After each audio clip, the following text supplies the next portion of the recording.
All right, great. Hello, everyone. It's exciting to see some very familiar faces and names on here, as well as some new ones, so welcome.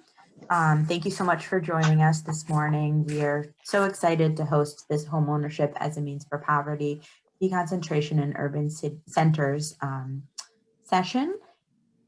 As most of you know, throughout the week, we've been putting on over 30 sessions featuring local, state, and national experts, leading conversations that explore challenges, share best practices, and coalesce us around critical needs or critical next steps to address key affordable housing issues in the state. If you haven't followed us on our social media already, please do at PSC Housing and join the conversation at #TippingPoint2020. Before I turn it over to our presenters, I just want to take a moment to see if I can get my slides to advance here.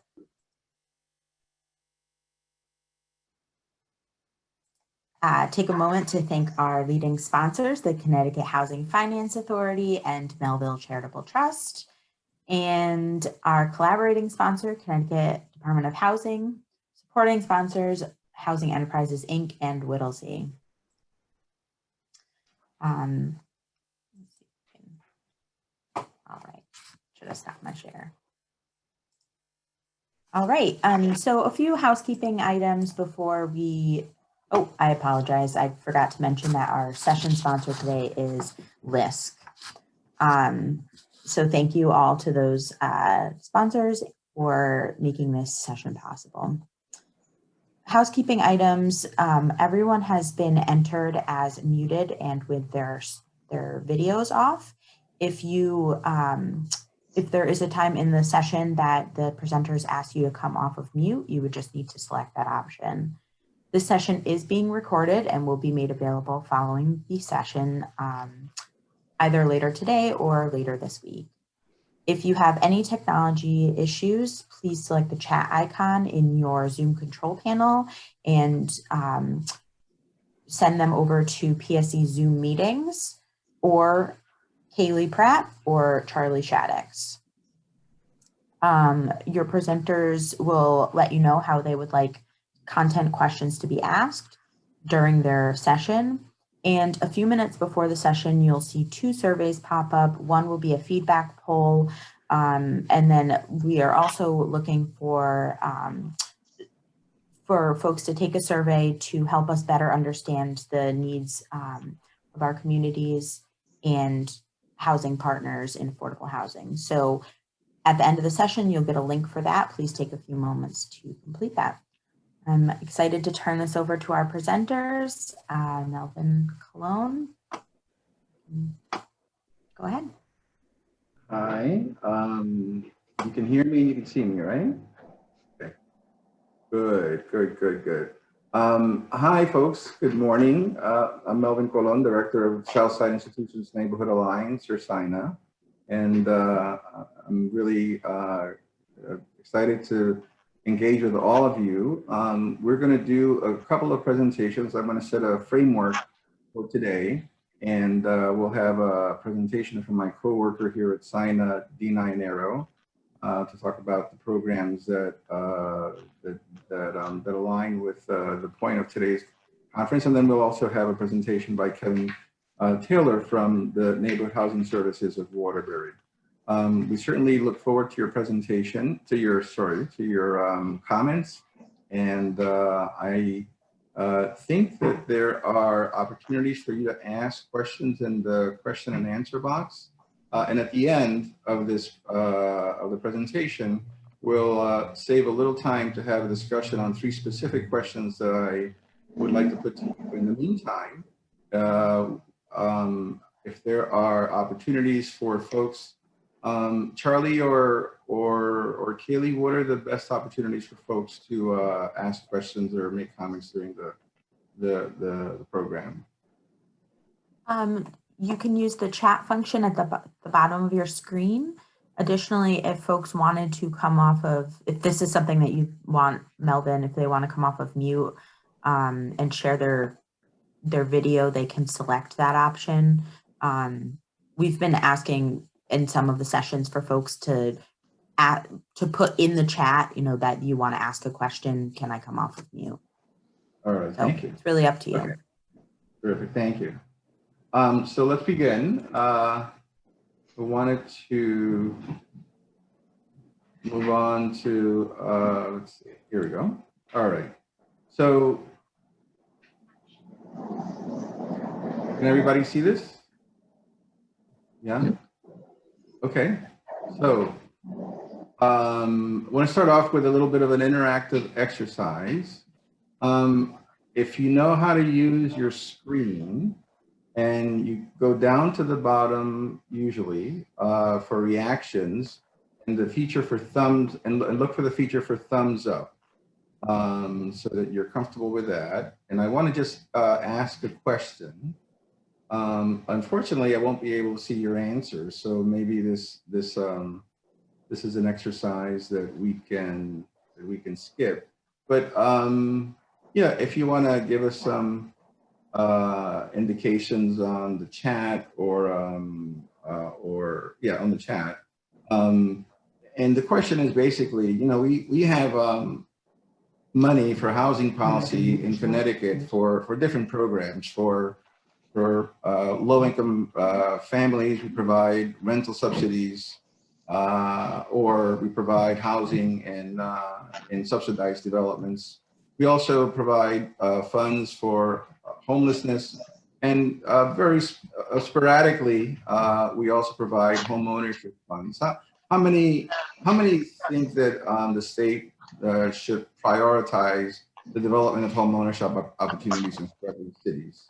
And I guess I won't be able. You can respond by chat, but that's just kind of a framing question for my initial remarks, and that is to say that we want to make a case for expanded home ownership support in cities like. Sorry, I skipped a slide here. We want to make a case for expanded home ownership support in cities like Hartford, Waterbury, Bridgeport, New London, and other cities where the median income is low, or where there are pockets of concentrated poverty. The conventional arguments for home ownership as a means for reviving market mechanisms in disinvested neighborhoods are neighborhood stabilization from the perspective of place, and asset building from the perspective of individuals and families. We are making a case for a third argument, diversifying income mix, which we are presenting as a way to deconcentrate poverty. Perhaps this is a framing of the stabilization argument. I guess that can be argued. The reason for the reframing is the following. Increasingly, the conversation in places like Connecticut is about providing opportunities for families to live in high opportunity areas. We agree that exclusionary policies of suburban towns have worked to concentrate subsidized rental housing in urban centers throughout the state. And we agree that rental housing subsidies should be deployed to those areas. There also needs to be I'm so sorry to cut in. I don't think your slides are sharing, and we're getting some comments in the chat. So I'm still on the first slide, but you're not seeing any slides at all? We don't see any slides. Okay. I'm so sorry. I'll have my I apologize for interrupting. You were in such a flow there. No, that's fine. That's more important than.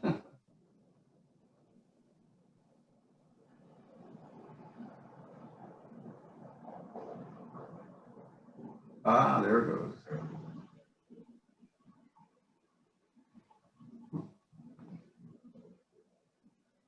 Is that working? Can you see something? Letting us know that you're sharing. We don't see slides yet. Yep, there we go. Perfect. All right. Thank you. Terrific. Well, let me go back to the beginning of the slides of the presentation. So here we are. And let me figure out how to get rid of this so I can read this. Linda, can you get rid of these? Can you get rid of these galleries?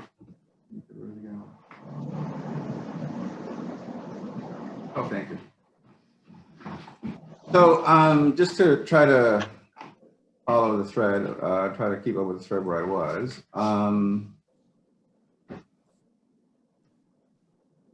So I was saying that, well, let me go back to diversifying income mix, which we see as a way, presenting as a way to concentrate poverty. Perhaps this is a reframing of the stabilization argument. The reason for the reframing is the following. Increasingly, the conversation in places like Connecticut is about providing opportunities for families to live in high opportunity areas. And we agree that exclusionary policies of suburban towns have worked to concentrate subsidized rental housing in urban centers throughout the state. And we agree that rental housing subsidies should be deployed to those areas. But there also needs to be a coherent policy that addresses investment in urban centers and cities, that acknowledges the mistakes of the past and provides new avenues for opportunities for residents of Connecticut cities. What would this policy look like? It would identify areas where there has been focused investment in the development of low-income rental housing over the past half century, and propose ways through housing to diversify the income mix in these communities. At the right scale, these policies would work to deconcentrate poverty. We're not abandoning the hope that economic development strategies for training and job creation can help families in struggling cities out of poverty. We're calling for homeownership as a part of a balanced urban policy that benefits individuals, neighborhoods, and cities. Poverty exists for many reasons, starting with institutional and structural racism. But the point we're addressing here is, why is poverty concentrated in urban centers throughout the state? In addressing this question, we must give a shout out to the Open Communities Alliance and many other individuals and organizations for pointing out that the reason for concentrated poverty is, big surprise, racism in the form of exclusionary practices of surrounding suburban towns. And maybe perhaps racism is too strong a word, but certainly practices that reinforce exclusion. It is also the unintended outcome of housing policy developed to help residents of cities who are unemployed or earn low incomes. I did this work when I was in Boston in the 1980s, when I was a director of a community development corporation in the Roxbury neighborhood. And in fact, I was, and I think I remain, an ardent proponent of affordable rental housing. However, I also recognize that in areas like Frog Hollow, where SINA operates in Hartford, the old Section 8 place-based program of the 70s and 80s, the rental housing voucher programs, and the low-income housing tax credit program have all worked to create concentrations of poverty, whereas our economic development programs have struggled to train residents or create jobs that would provide opportunities to escape poverty. But perhaps they succeeded to some extent, and the beneficiaries of those programs have simply moved out of the neighborhood, and we're still left with concentrated poverty. In Frog Hollow, the median family income is far below the area median income for the surrounding metropolitan area, and well below the city median income, family income. And Hartford's family median income is considered low for New England and for the nation as a whole. Affordable housing programs carry income restrictions that prevent families who earn above 50 or 80% of the area median income, depending on the program, from renting those units, whether or not people who make more money want to. So people, even if people can afford more money, they're not able to rent an income restricted housing. Frog Hollow is an extreme example of this. The Connecticut Economic Resource Center found that half of the housing units in Frog Hollow are income restricted, mostly because of place-based rental subsidy programs. Staying with Frog Hollow, there's a corresponding phenomenon of very low home ownership rates. Over the years, for a variety of reasons, owner-occupied multifamily homes have increasingly become rental housing. The housing stock in Frog Hollow is typical of New England, where multifamily homes were built as worker housing and as home ownership opportunities for workers whose wages increase over time. That's no longer the case in Frog Hollow. The official census homeownership rate is about 20%. That doesn't really tell us what's going on. It doesn't tell a story because it doesn't take into account the existing housing stock, which has very few single-family homes. The more relevant data point is that the ownership of 1 to 4 family homes in Frog Hollow is only 39%, which means the rate of absentee owned housing is 61%. This is troubling. The 1 to 4 family housing stock should be mostly owner occupied. This presents us with 2 opportunities for increasing home ownership in our neighborhood: developing on vacant land and property, and buying and converting absentee owned properties into home ownership. The presentations from Sina and Waterbury provide examples of how we can use home ownership to stabilize neighborhoods, and theoretically, to lower the concentration of poverty by diversifying income mix in neighborhoods where poverty is concentrated. In our discussion, we can address concerns that often come up, such as the potential for gentrification. Here we have pictured Delene Falcon, our poster child for what we want to accomplish. Delene is a resident of Frog Hollow who purchased a home from Sina. Her story is told in an excellent article that I want to bring to your attention, written by Jacqueline Rabe and just published in the Connecticut Mirror. The title of the article is In Recovering Urban Areas, Homeownership Makes All the Difference. The publishing of this article was a stroke of luck for us. Ms. Rabe explores the issue in all its complexity and includes, well, what the title says, in recovering urban areas, homeownership makes all the difference. So let me move on to talk to allow my coworker and my colleague, Kevin. So I'm going to hand it off to my coworker, Dean Ionero, to talk about the experience of Sina.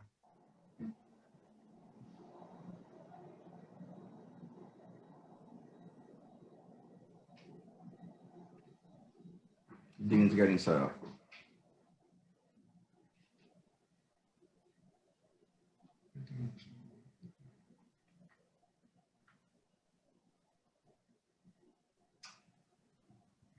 Melvyn, you got a mic, mute your mic so we can use this one.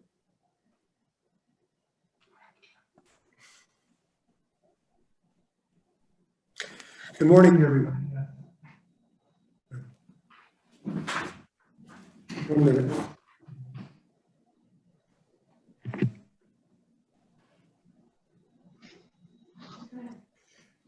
Melvyn has, okay, we got it.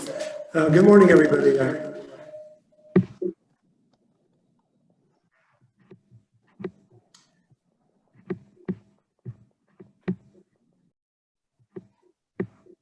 We're trying to mute you.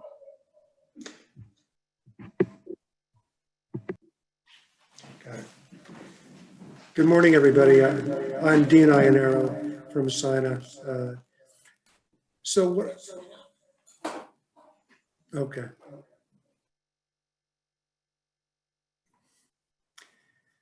So I'm the Director of Real Estate Development at Sina, and we're going to talk about some more specific issues related to homeownership development in the Frog Hollow and Berry Square neighborhood to some extent. You know, Sina is a partnership of Connecticut Children's Medical Center, Hartford Hospital, and Trinity College. I wanted to state that so that we, when I refer to it later, you can understand who our institutional partners are. So we started a homeownership program about 20 years ago. And we did it because we thought a significant amount of the housing in Frog Hollow, Berry Square, was subsidized. There wasn't much home ownership, and we didn't know what the correct home ownership rate would be, but we knew that adjacent towns and cities had 69 to 75% home ownership. And we thought in many cases, for example, Colonial and School Street had 1 homeowner. Wolcott Street had no homeowners. So we thought that we didn't really know what the magic number was, but we thought we had to increase the inventory of owner-occupied housing. So since we started doing this, we built about 80 homes, resulting in 147 units of housing. Our go-to model is to build a two-family home. It allows the rental income from the extra unit to subsidize the mortgage or the owner's ability to pay carrying costs. And it's been very successful. We found that the two-family homes are much easier to sell. People really want them. And at this point, we're selling them before we get a certificate of occupancy. We build a very high quality, energy efficient and low maintenance home. All these homes are built to Energy Star standards. What you see here is the historic version of our home, because we have to build these homes in a National Register neighborhood. And, you know, we have to run the gauntlet of going to various historic commissions. And it's a very nice home. It's about 2,608 square feet, et cetera. So we go to the next slide. So who are the buyers of these homes? So we found some pretty interesting facts about the buyers. The buyers really reflect the racial and ethnic makeup of Hartford. Most of them grew up in Hartford. Some moved away and came back. Some grew up in Frog Hollow. Some grew up in other parts of the city, but it appears as though that they're comfortable in Hartford and they have no hesitation to move back. They have no problems getting mortgages, and although we sell these properties for appraised value, they buy them pretty easily. So our institutional partners also have a homeownership incentive program.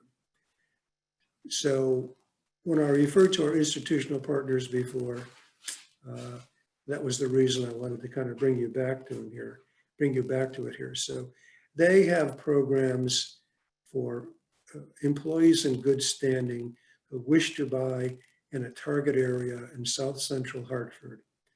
The main tenets of the program are they can get a $10,000 soft loan that is forgiven after 5 years if they stay in the house and remain an employee of the institutions. It can be used for anything in any purpose in the transaction, including buying, furniture or something. But initially, it was anticipated that it would be used for down payment or closing costs, but it really can be used for anything. So you see here in the picture a house we developed on Colonial Street that some employees of Hartford Hospital were able to buy. So the other benefits of this program are folks can walk to work, they spend dollars in the neighborhood, and do the other good citizen things that would come with homeownership. And move on. So while we have embarked on this homeownership endeavor, we have also in the last 3 years or 4 years embarked on a neighborhood engagement strategy. And with this, we have added staff for community engagement, and we have staffed up safety committees. We have activated vacant lots to be playgrounds. And moreover, there's been an engagement of the employees, our institutional partners, neighborhood residents, et cetera, to do neighborhood cleanups and engage in various other activities in the neighborhood. You're going to see in a map later, we've kind of concentrated our efforts in a block by block approach. Go ahead, Linda, we're moving along. So these are What you see here is a map of the rehab homes sold under, homes we have sold or under development. As you can see, they're clustered in different places where for maximum impact. And also, we followed kind of the notion of picking up vacant lots and distressed housing in these neighborhoods. And we've kind of, it's kind of made for a more significant impact. And anybody that's driven on Brownell and Colonial and in Wolcott and Ward Street in the last 5 years can see that there's been quite a bit of physical improvement on the street as a result of the increased home ownership. So this is an interactive map. If you go on our website, you can click on it, any one of these balloons and see what we've developed there. I urge you to do that because some of these houses are fairly impressive and the neighbors have really kept them up nicely.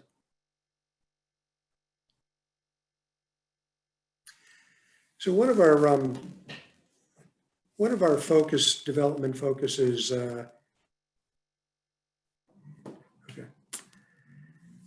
So one of our, the focuses of our development in the last couple of years has been Wolcott Street. If anybody can remember Wolcott Street, it was a really kind of in tough shape. It had several vacant lots, vacant 6-family buildings, so on and so forth.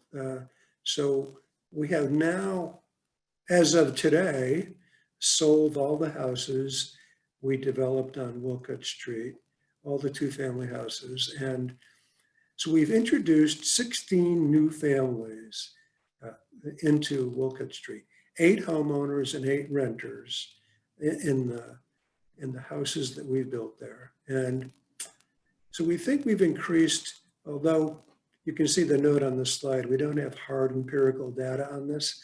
We think we've increased block median family income by about 60%.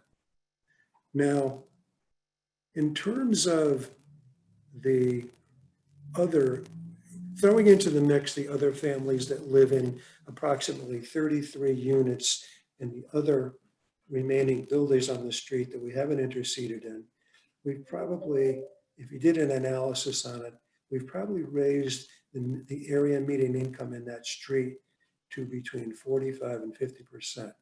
Again, we don't have any hard data. These are estimates only. And we were able to do this on a fairly small area, which instead of considering it on a census tract basis, it's really a street by street basis that you have to kind of measure this on. Go ahead, Linda.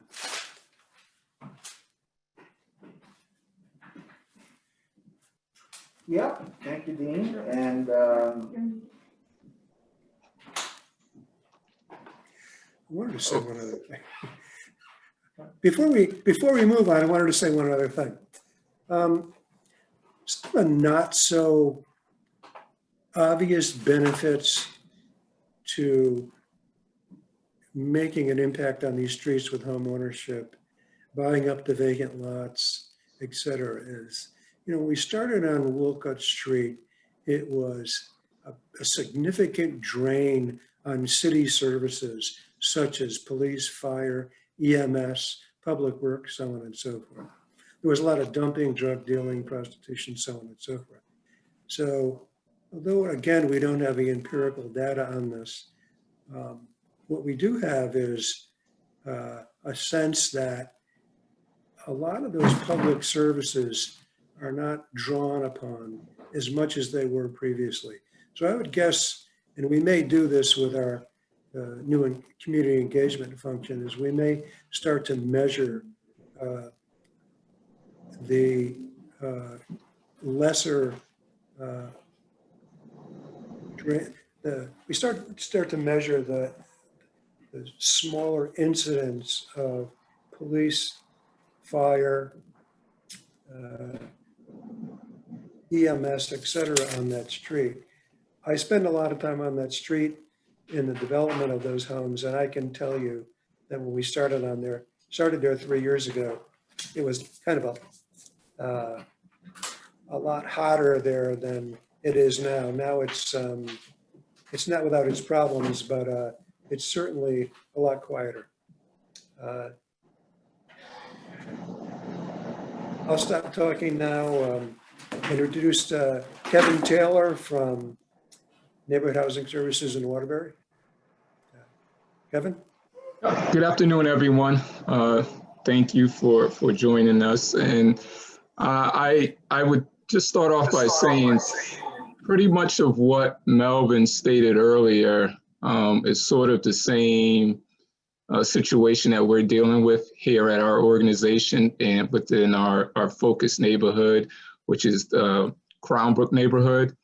We are as far as NHS is concerned, we are a NeighborWorks affiliate and HUD certified organization, which was founded in 1980 with the mission to build strong neighborhoods and communities of choice through affordable and comprehensive housing development, financial education, and furthering home and community ownership. As far as our home ownership initiative in the Crownbrook neighborhood, which we call CHIRP, which stands for Crownbrook Home Ownership Initiative Redevelopment Plan, it is strictly geared around increasing the home ownership and the home ownership rate in within that particular neighborhood.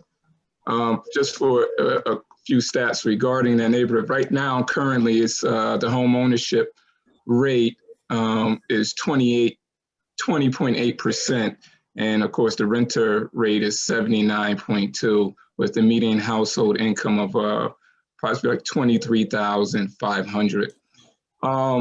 So when you look at the housing units within the Crownbrook neighborhood at about 1,500, so in 26.5% of those are single family, with 73.5 being multifamily. So our strategy behind this is that, in having conversations with the residents in the Crownbrook Neighborhood Association, devising, coming up with a plan moving forward within this neighborhood to of course, address the home ownership rate and reduce the transient population as well. But one of the things that they talked about was definitely reducing the density within the neighborhood. And as you can tell with all those multifamily units, you're looking at 3+ units in one particular household or one building. And so one of the things we have been doing is reducing the the density. Now, we have not been at this as long as SINA has. I've been at Neighborhood Housing Services of Waterbury for 7 years. When I first got here back in August of 2013, the development that you saw on the previous slide was a rental development that was just broke ground as I came on and was within the neighborhood. And in the past, NHS of Waterbury was doing a lot of scattered development. So there really wasn't a way that you can show your impact over the 20, 30+ years they've been in business of any impact that they had in a particular area. So one of the things we wanted to do was to let's focus on a particular neighborhood, making sure that all the investment that we're doing over the years will be strictly directed to that particular community, working with the residents, and improving the quality of life, improving the housing stock, so forth and so on. And so with our CHIRP initiative here, it is coupled with our first-time home buyer education and counseling. So anyone who wants to purchase one of our homes within the Crownbrook neighborhood must go through our 8-hour home buyer education and counseling program. You must take our landlord education class. You must go through our financial education and counseling as well. and you must be a part of our community building and engagement program. And then we also, if we're, and in our case of reducing density, if we're dealing with a multifamily unit that we're rehabbing or developing, it's also, we will assist with the finding your renter as well, going through the sort of standards that we go through with our rental units. So, and some of that strategy's investment, of course, is to improve the physical and social economic condition in the community by building resident and home buyer confidence and putting foreclosed, vacant, and distressed real estate back into productive use. And these strategies, investments, as I stated earlier, are geographically focused and coordinated as part of a plan that we articulated plan that we established with the Crown Brook neighborhood residents. And as I stated before, as you know, it's involving community planning and organizing and outreach to engage residents in addressing blight and building social and civic infrastructure and leadership within the community, addressing vacant land, which include acquisition, maintenance, greening of the vacant land, land banking, community gardens, and strategies to improve the public safety and quality of life and public services. And then, of course, working with the current residents and homeowners and renters to mitigate any foreclosures or prevent any vacancy or evictions. And then, of course, to mitigate blight and improve substandard housing and maintain or improve the condition of occupied residential and commercial property.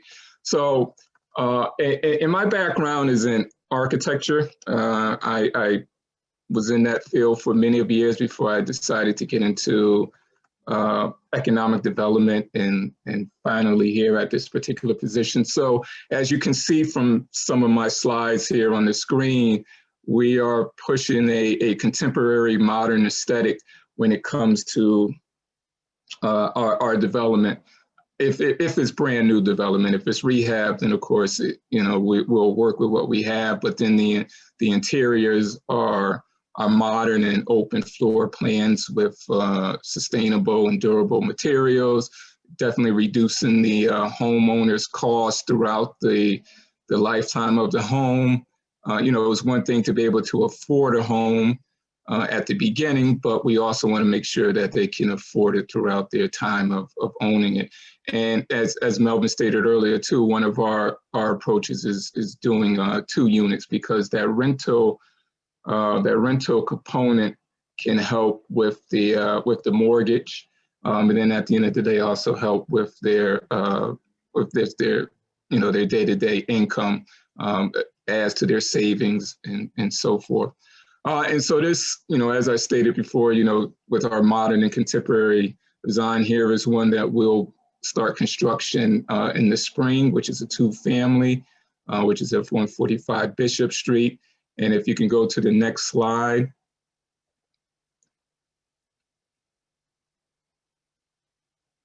Who's ever controlling the slides? This is our Adams Street redevelopment project, which I am excited about. This is a full block redevelopment. We were, within the past 7 years of my tenure here, the first couple of years, probably about 3 or 4 years, we were involved in land bank. All of our activities was pretty much land banking, acquiring as many properties as possible. And so now we are actually getting into the construction phase of things. And so although we had to phase this particular project out, so we're looking to construct 3 homes come the spring of 2021 as well. So, all of these homes are located within the Crown Brook neighborhood. And as I stated, this is a full block redevelopment that had about 20 units on the street on 7 lots, and a lot of the lots are very narrow, so they were really packing the homes in on this lot, on this street, and we reduced the density down to 12 and also added a pocket park. And as you can see on the roofs of the homes, we always try to incorporate solar as much as possible as another means of reducing the homeowners' energy costs or home costs at the end of the day, and just putting more dollars into their pocket as much as possible. So I see the time is getting to the end, and I know Melvyn has some policy things that he wants to get into. So Melvyn, if you want to continue with that. That's fine. Thank you, Kevin. And please chime in if you want to add to your comments, please do so. So I'm going to try to then bring the discussion now to the policy issues. And so the question I want to ask first is, why should the state care about home ownership when there is so much compelling need for housing for families with very low incomes? So one response is, it comes from Ms. Jacqueline Rave's article in the Connecticut Mirror, which is that there is an economic justice argument for this. In her article, she points out, and I'm quoting here, Connecticut has the second largest gap for home ownership rates between its white and Latino residents. And this is comparing Connecticut to countries across the United States. It has the largest gap between mixed race and white residents, and the 15th biggest gap between Black and white residents. That's the end of the quote. So that's one reason, promoting economic justice. Also, the current situation suggests that we have to try a different approach.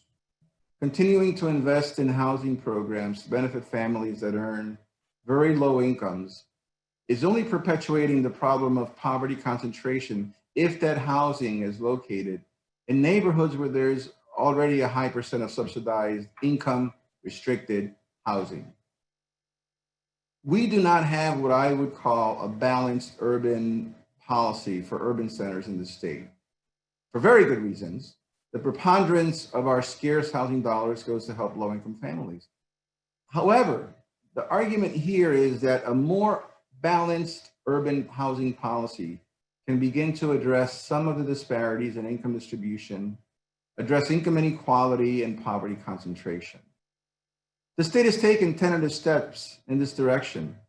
In 2015, the Department of Housing funded 16 organizations and invested $30 million, mostly in creating home ownership opportunities. SINA was funded in the first round to do 12 houses, mostly multifamily homes. However, since 2015, this Department of Housing, the state has spent less than $2 million in that home ownership program and creating home ownership opportunities. And only 2 organizations have benefited from that program, from 16 down to 2, from $30 million to less than $2 million in the last 5 years. There are also additional efforts. Our senator here in the Frog Hollow area and in the south end of Hartford and Wethersfield, Senator Fonfara, has been an ardent proponent of home ownership in disinvested neighborhoods. And so he's trying to create additional incentives besides the funding from the Department of Housing. And in 2014, he was able to pass legislation that creates incentives for home ownership. The specific citation is here. And what this program does is it designates, it's a designation of home ownership incentive blocks. It creates home ownership, or allows cities, municipalities to create, to designate home ownership incentive blocks. Now, for blocks with home ownership rates with below 15%, those blocks could could be designated by the municipality homeownership incentive blocks. And what happens in those blocks? Well, first of all, the abatement of property taxes for home buyers, and of course, in addition, the abatement of state income taxes. So buyers in these designated blocks would not pay real estate property taxes and would not pay state income taxes. Now, this is for blocks. They're designated because they have a home ownership rate below 15%. When they reach 49% of owner occupancy through these incentives, these benefits begin to fade out. Can you guess how many cities in Connecticut have taken up this opportunity? None, of course. No city wants to give up the property tax because many cities are struggling right now. And even more so now with COVID, with the pandemic upon us. And the state of, and I would imagine that the state would also be hard pressed to give up its income tax, its revenue from its income taxes. So this program has not been implemented anywhere, but I would suggest that the idea of designating home ownership incentive blocks remains intriguing and has potential for further policy. And that really brings to an end this presentation. I put up a couple of slides to suggest discussion items, but before we do that, I just wanted to know if there are questions from the audience, and I don't actually see the button where I would look into the chat.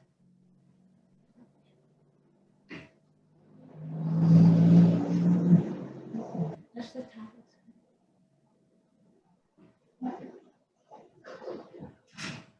My assistant will help me try to identify the questions.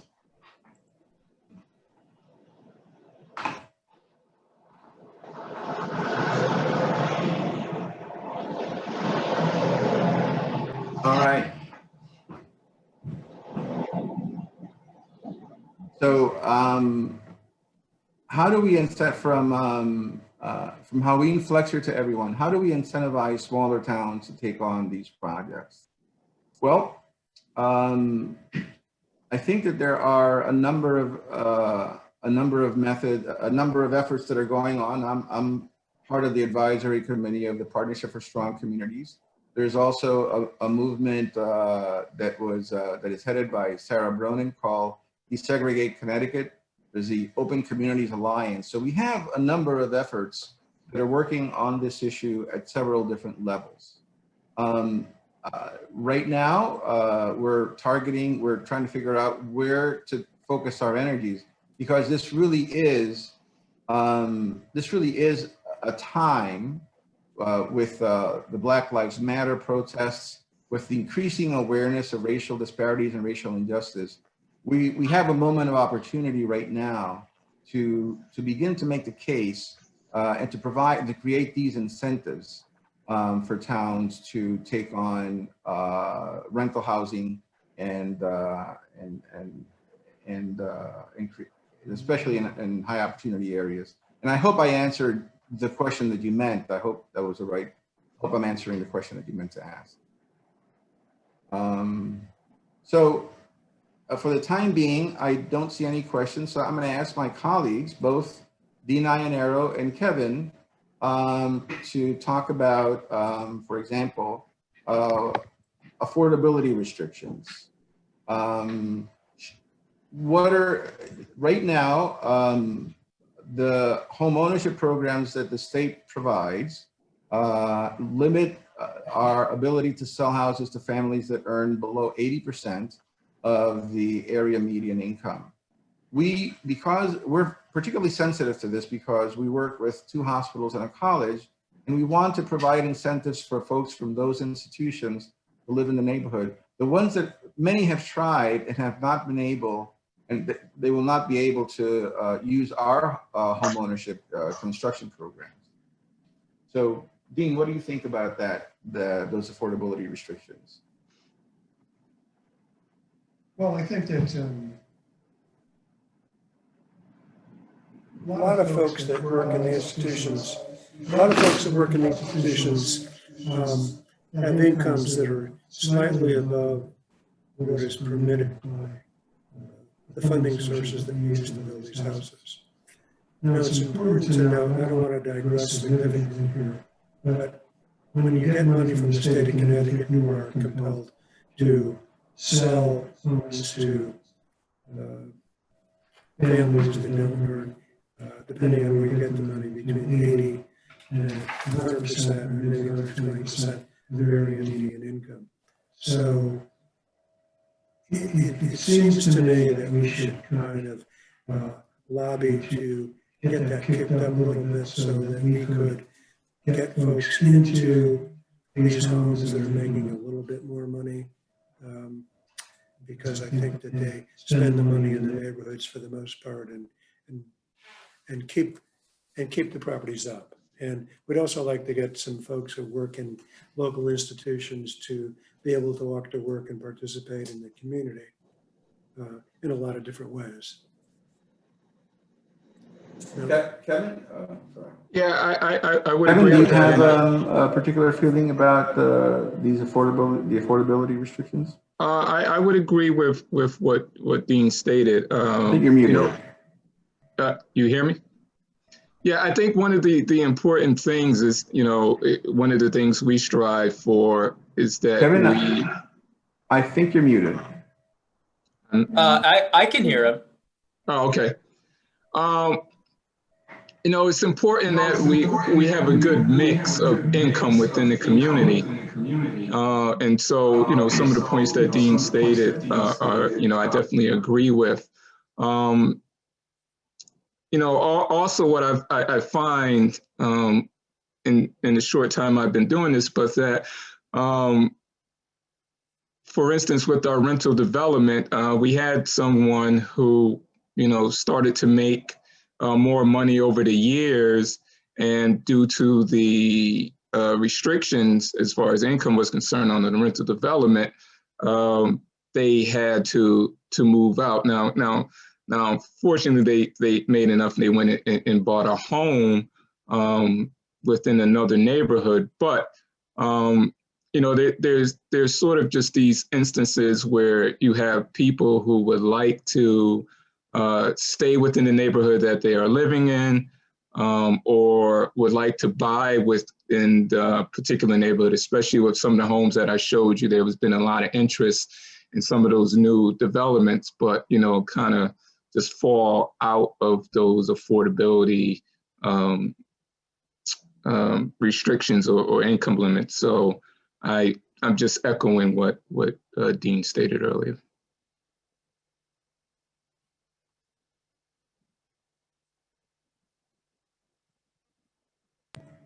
Thank you. And we've gotten a couple of additional comments. So one came from the city of Bridgeport, which asked,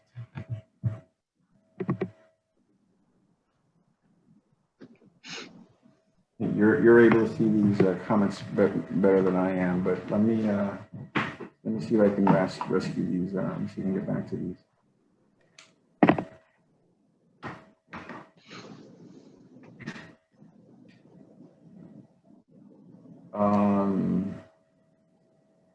So are there any groups, individuals could support which target home? Oh, are there any groups or individuals who could support or which could target home ownership projects around preschools and places of work in Bridgeport? I actually am not that familiar with Bridgeport, so maybe Kevin or Dean have some ideas about that. I do not. I'm not familiar with Bridgeport as well. I do know you have Bridgeport Neighborhood Trust down in Bridgeport, but I believe majority of their efforts are focused on rental. But you probably can also check with the city and see if there's any organizations that they are aware of. Okay. We're running out of time. I'm going to thank Gabby for her comments, and also for the wonderful presentation she gave yesterday. There's one question left. Thank you for identifying sustainability for homeownership as a consideration. Are there supports available longer term for low, moderate income homeowners as their homes age and require updates? And we'll probably have to answer that in an email, because at the moment we really have run out of time for this. And I think that Kaylee or Charlie want to do some concluding remarks. Is that right? No, really the floor is all yours. Just kind of wanted to mention the stuff that we were talking about in the chat. We have a couple more sessions coming up today. After the conclusion of this session, we have a great session on citizenship as a barrier to affordable and safe housing. We also have a survey that I just sent out in chat. We're going through a kind of a process of trying to better understand the needs of communities and affordable housing partners. So if you can take just 5 minutes to complete that survey, that'd be wonderful. All right, thank you. So are there supports available longer term for low, moderate income homeowners as their homes age and require updates? So I'm going to hand the question over to Dean and to Kevin. To Dean first, and then Kevin. Well, these homes, homes we build are really kind of low maintenance homes. It is true that after a while they will need furnaces, so on and so forth. But our experience with the rental income from the unit, their monthly carry is pretty low on these houses, and they've been able to keep up with them pretty well. So we haven't really dealt with that in any significant way. And I would add, I know there are various lending institutions out there. Do you have any thoughts on this? CDFIs where you can probably get a low interest loan when if necessary, when it comes time to make some improvements to the home. And then there are, of course, some other various volunteer opportunities where people may come and make minor repairs to your home. But, in what Dean was stating as well, echoing what he stated, when we go into this, we want to provide people with quality homes and durable homes that will last a good while, in maintenance not being at a high cost. Some of the things I just think about, whether it's on the exterior with some of the new construction, new homes that we're doing, we're using cementitious or fiber cement siding, which is solid throughout. If you were to get a color on it versus painting it, that color is solid throughout. And so if it were to chip or anything of that nature, that color is still going to show through. We think about our countertops in the kitchens, we're going with granite countertops rather than laminate. Just, some of these things that, once again, just provide longevity in the products in the home, so that the maintenance is extended at a longer period rather than having to worry about to paint your house, after say around 6 or 7 years of owning it. Now you're looking at pushing it out, 10 years or beyond. Architectural style shingle roofs, things of those nature, just, having a higher quality when it comes to these homes. Well, thank you. And we're at the end of our time. So there have been great questions. I think that, for example, Gabby's question and another question really address action items, and I appreciate that. And unfortunately, we run out of time to talk about that. So thanks everybody for joining us. Really appreciate it.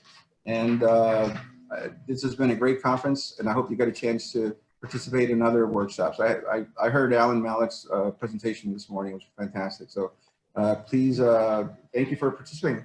Appreciate it very much. Thank you. Thanks, Kevin.